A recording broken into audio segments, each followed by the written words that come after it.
Halo Kanars, welcome back, balik lagi sama gue Vero di segmen review Arsenal. Kali ini gue langsung aja pengen nge-review Arsenal akhirnya bisa menang telak 3-0, walau hal itu tidak membuat Arsenal masih nyaman untuk bisa memastikan gelar Liga Juara ini di sisa pertandingan Liga Inggris di bulan Mei ini.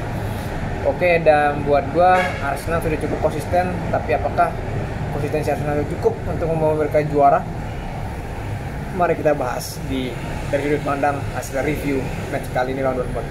Oke, kalau nggak salah Arsenal main di kandangnya Arsenal, yakni lawan Bournemouth ya, lawan Bournemouth dengan skor 3-0. Gue lebih concern nontonnya itu di babak pertama dan babak kedua, tapi karena pas itu sambilan ngapain ya, gue lupa. Tapi gue nonton full, cuma memang agak lebih perhatian itu di babak pertama lah. Dan so far kalau gue babak pertama itu tuh babak pertama itu adalah full Arsenal itu seperti cukup kesulitan untuk menggolkan, padahal kombinasinya Wantu Willian itu segala bagus banget.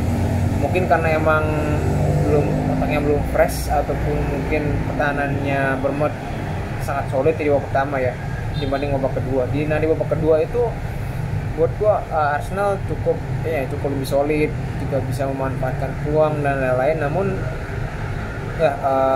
Namun beberapa kali hal itu juga bisa dimanfaatkan oleh si Bournemouth ya buat beberapa kali menyerang balik. Bahkan sempat ada peluang besar cuma offside maupun juga kena tiang.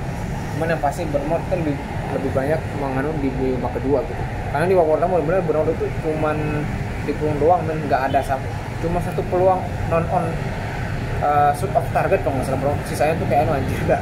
Terus buat gua yang menarik dari match ini adalah bagaimana itu Arteta menurut gue sekarang lebih improve ya, dari segi bagaimana dia tidak tergantung dengan, maksudnya bagaimana dia tidak hanya memaksakan satu pakem formasi tertentu gitu. Let's say kalau dulu kan musim dulu tuh satu pakem formasi itu gagal, nggak bagus, off-nya dipakai semua gitu, dipakai terus sehingga akhirnya drop banget kan di akhir.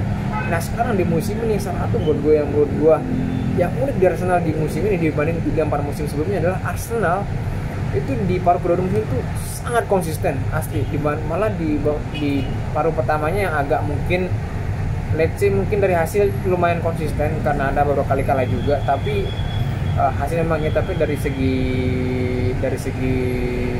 hasil memang mungkin di paruh pertama musim ini itu kita agak kurang bagus secara permainan, tapi secara hasil ya. Cuma di paruh keduanya itu lebih konsisten baik secara hasil maupun permainan. Dan buat gue itu salah satu yang bagus dari Arteta di musim ini ya, Arsenal under Arteta. So far the best Arsenal buat gue, yang terbaik itu ya di musim pertama musim lalu sama paruh kedua musim ini itu yang terbaik lah. Ketika di combine ya di musim ini sih buat gue yang combinannya gitu. Dan buat gue bagaimana Arsenal Arteta tuh lebih nggak kaku sekarang ya. Sempet Zinchenko, terus kemudian sampai itu Kiwior, kemudian akhirnya si Tomiyasu sekarang gitu, itu lebih adil. Terus kemudian Martinelli yang sering mainkan sekarang Trossard, Gapsus yang sering mainkan sekarang Havertz. Pokoknya siapa yang paling konsisten dia yang dimainkan, dan it's better lah ya. So far Jorginho yang nggak sekarang digantikan Partey, lebih oke lah sekarang. Dan syukurnya kemungkinan nggak ada cedera yang gimana ya sampai akhir musim, sehingga kemungkinan sih Arsenal tetap menang ya, walaupun bahkan tuh lawan MU ya. MU buat gua Arsenal bisa menang sih walaupun di kandang ini, karena MU lagi ngedrop, benar-benar lagi ngedrop. Bahkan dia udah berputus asa buat masuk ke 4 besar, bahkan mengandalkan 5 besar pun udah nggak bisa, karena Aston Villa satunya wakil Inggris di Eropa saat ini. Dan buat gua ya Arsenal perlu bisa sih. Itu aja dari gua, see you in the next.